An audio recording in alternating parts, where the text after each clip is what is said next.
حضرت عائشہ صدیقہ رضی اللہ تعالیٰ عنہ فرماتی ہیں میں نے نبی پاک صلی اللہ تعالیٰ علیہ وآلہ وسلم کو مرض وصال تک دیکھا ہے، حضور کے وصال تک، کہ حضور قرآن پاک کی آخری 2 سورتیں پڑھ کے سورت فلق اور ناس اپنے ہاتھوں پہ پھونکتے تھے، پھر جسم پہ ملتے تھے۔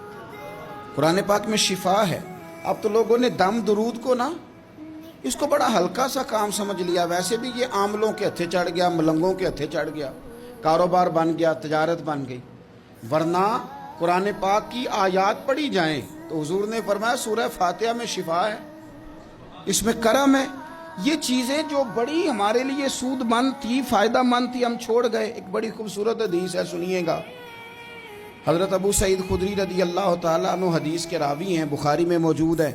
ارشاد فرماتے ہیں کہ ہم ایک سفر پہ تھے، واپس آ رہے تھے، ایک جگہ رات کو قیام کیا، سونا تھا، بستی تھی۔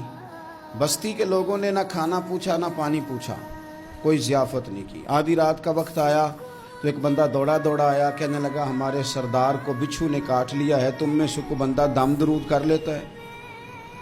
تو ایک صحابی کہنے لگے کر تو لیتے ہیں، پر تم نے چونکہ ہمیں کھانا پانی تک نہیں پوچھا، تم اگر دم کراؤ گے تو مفت نہیں کریں گے۔ بخاری پڑھ رہا ہوں، پیسے لگیں گے۔ کتنے پیسے؟ بکریوں کا ایک ریوڑ پورا۔ شارحین نے لکھا 40 بکریاں۔ کنے دما دیاں؟ او بھائی اس سے کوئی بندہ جواز نہ لے کہ پیسے لینے جائز ہیں، اس سے جواز نہ حاصل کرے۔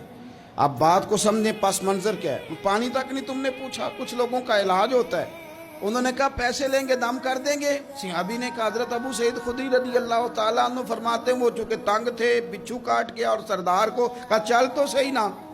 وہ صحابی گئے، سورہ فاتحہ پڑھ کے دم کیا، اور حدیث بخاری سے میں آپ کو دکھاؤں گا۔ لوگ کہتے ہیں دم کدھر سے آ گیا؟ بخاری پڑھ رہا ہوں، صحیح بخاری۔ شفا تو اللہ نے دینی ہے نا، رب کریم نے شفا دے دی۔ بکریاں لے لیں، آ گئے جہاں آرام کر رہے تھے اس جگہ۔ صحابہ میں اختلاف ہو گیا، کچھ کہنے لگے بکریاں لینی چاہیے تھی، کچھ کہنے لگے نہیں لینی چاہیے تھی۔ حضرت ابو سعید خدری رضی اللہ تعالیٰ عنہ فرماتے ہیں پھر ہم نے فیصلہ کیا چپ کر کے سو جاؤ، صبح حضور کی بارگاہ میں جائیں گے۔ اگر کریم نے کہا لینی چاہیے تھی پھر تو موج بن گئی، اور اگر کہا نہیں لینی چاہیے تھی تو بکریاں ہانک کے واپس کر جائیں گے۔ مسئلہ کیا ہے؟ کہتے ہیں صبح گئے حضور کی بارگاہ میں، جا کے مسئلہ عرض کیا، یا رسول اللہ انہوں نے بھی پانی کوئی نہیں پوچھا تھا، ہم نے بھی کہا دم کریں گے تو پیسے لیں گے، تو ہم نے یہ بکریاں لی ہیں۔ شارحین لکھتے ہیں 40 تھی شاید۔ تو یا رسول اللہ اب کیا کریں؟ حضور مسکرانے لگے۔ جس کے گچھے سے لچھے جڑے نور کے، ان ستاروں کی نزہت پہ لاکھوں سلام، اور جس کی تسکین سے روتے ہوئے ہنس پڑیں، اس تبسم کی عادت پہ لاکھوں سلام، اور ان کی باتوں کی لذت پہ بے حد درود، ان کے خطبے کی ہیبت پہ لاکھوں سلام۔ حضور مسکرانے لگے اور مسکرا کے پوچھا اچھا پڑھا کیا تھا؟ یا رسول اللہ سورہ فاتحہ۔ فرمایا سکھائی کس نے تھی؟